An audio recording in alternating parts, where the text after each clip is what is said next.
Good morning everyone. Today's topic is purchase order. So in this video we are going to study what is purchase order, what is the difference between purchase order and invoices, and what are the different types of purchase order. Let's get started with this. Now what is purchase order? Purchase orders are the documents sent from buyer to seller with a request for products or services as an order. So it is a document in the form of a request that I need this item. Okay, so this document is sent by the buyer to the seller.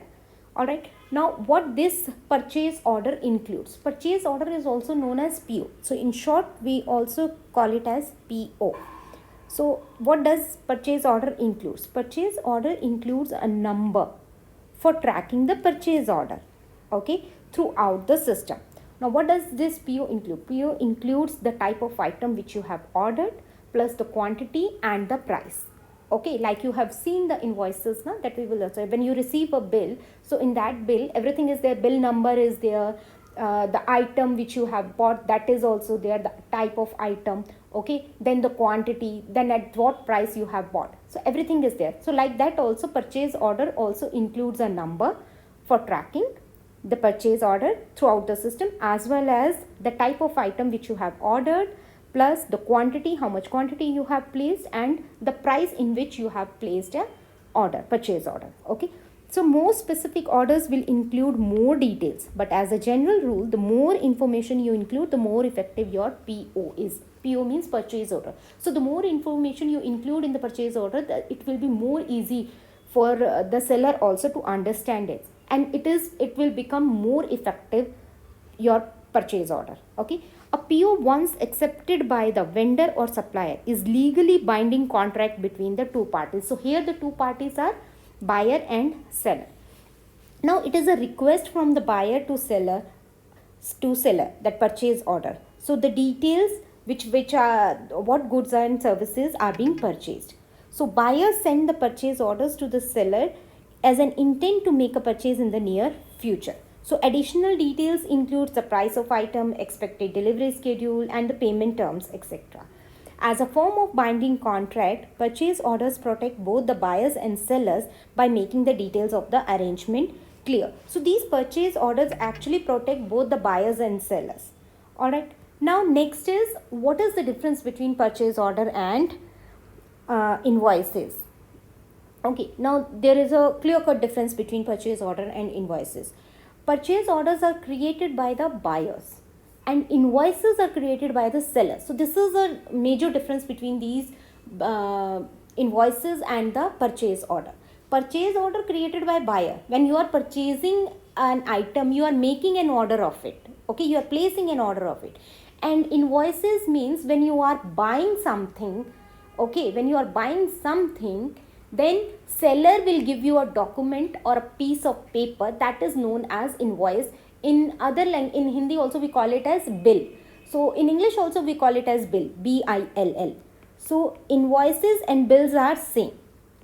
Invoices and bills are same, which is created by the seller, but PO is created by the buyers. Alright, so both PO and invoices contain similar information such as billing address, shipping address, etc. So invoices typically reference the PO number with the addition of invoice number to confirm that both the documents are related and correspond to each other. A key difference is the order details and the other technical information included in the PO generally are not included in the invoice. So that is the difference between purchase order and invoices. Now next is, what are the different types of purchase order? So purchase order is also of different types. Many people believe that purchase order means just one document. It's like a bill that you are ordering, I want this. But no, purchase order is also of different types. Actually it is of 4 types. So standard purchase order, blanket purchase order, planned purchase order, contract purchase order. So we will study one by one purchase order in detail. So let's get started first with the standard purchase order, which is also known as SPO. SPO. Now, SPO is very easy to understand and it's very simple. It is a one-off request. Now, what is one-off request? One-off request means when you are making a one-time purchase. Okay, this is the way to go. Standard purchase order includes a one-time request or one-time purchase. Okay, it is the most basic and widely used among the different types of purchase orders. It is created when the buyer is sure about the order details such as the item, price, delivery schedule, payment terms, etc. Basic purchases here like replenishing office supplies or paying for one-off items like a 3D printer for the engineering lab will use this variety of people.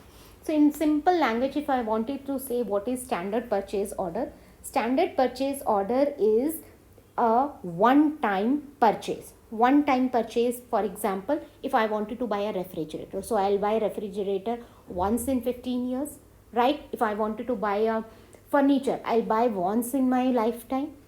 That is known as one-time purchase.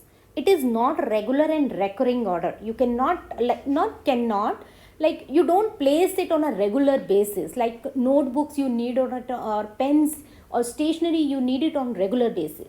But the item which you are purchasing under standard purchase order is not recurring in nature. You are not going to buy it again and again. Alright. So that is known as standard purchase order. Okay. Here the next is planned purchase order. Now what is planned purchase order? Planned purchase order is also known as PPO. The only difference between SPO and PPO, that is standard purchase order and planned purchase order, is that here the date of delivery is unknown. Okay, for a planned purchase order, most order details are known. Known items may include the items, that is pricing and payment terms, quantity also. But however, the delivery date is typically unknown. So here the delivery date is known, not known.